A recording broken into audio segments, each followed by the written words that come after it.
Nous partons ici, cette fois-ci à Gunma, avec la maison Mizubasho de Monsieur Nagai. Bien sûr, une maison très connue au Japon, peut-être un des premiers à faire de grands sparkling. Une maison que j'ai eu l'occasion de visiter également, donc c'est toujours un plaisir que de retrouver cette maison aujourd'hui. Et on va goûter donc la cuvée pure de la maison Mizubasho, qui reste une des belles références. Allons-y.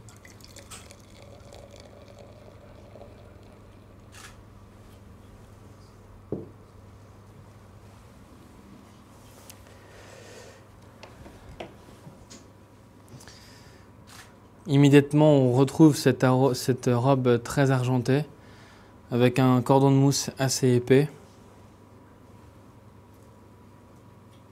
On devine également des bulles très, très petites, très fines. Je dirais presque, ressemble étonnamment à un champagne. Le nez. Le nez est très intéressant puisqu'il est complexe. On a une touche un petit peu crémeuse, lactée au premier nez, très intéressante. Cette touche lactée amène beaucoup de gourmandise à ce nez. Ça lui donne de l'ampleur, ça donne de la puissance à ce nez, de la structure, de l'intensité.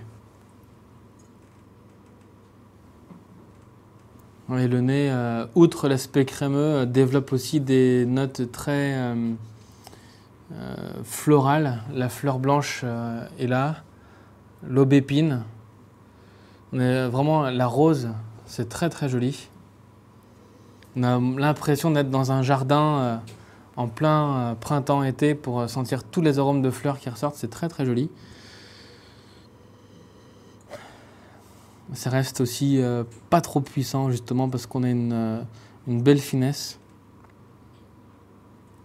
C'est un très joli nez, très complexe, qui comporte tous ces arômes qui font que c'est un saké vraiment très très intéressant et très complexe. Normalement, je pourrais qualifier le nom de la cuvée pure comme étant très adapté parce qu'effectivement le nez est très pur.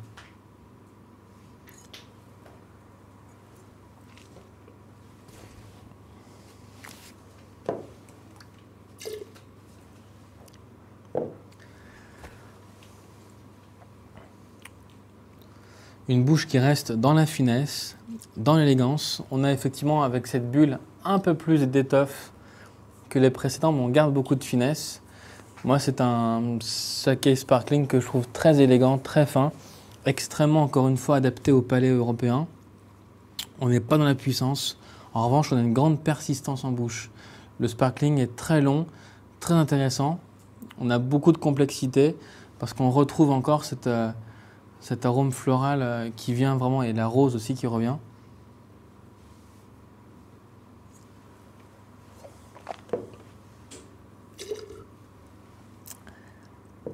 C'est un saké que j'imagine parfaitement avec un œuf mollet, un œuf mi-cuit, chaud, cuit à basse température.